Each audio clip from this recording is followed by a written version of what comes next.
Je ne pense pas que vous soyez passé à côté de la première bande-annonce de Deadpool 2. Le mutant le plus timbré du cinéma revient le 16 mai prochain et cela pour notre plus grand plaisir. Dans l'ensemble, ce teasing est plus une très grosse blague que réellement un apport en information sur l'intrigue du film. Pour autant, elle nous offre un premier visuel sur la nouvelle équipe de Deadpool, mais qui sont-ils? À première vue, il semblerait que cette équipe ressemble à celle connue sous le nom de Six Pack dans les comics.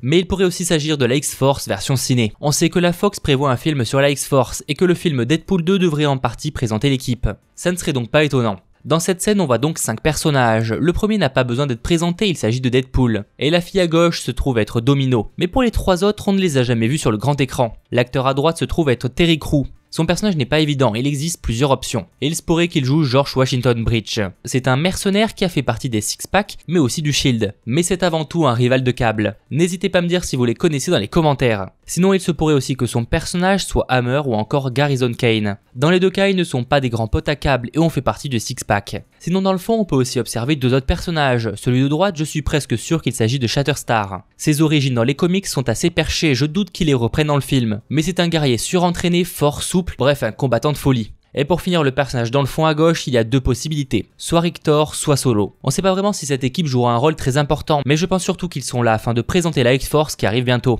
On peut cependant noter l'absence de Cable, Megasonic ou encore Colossus. C'était Mathéo, ciao tout le monde.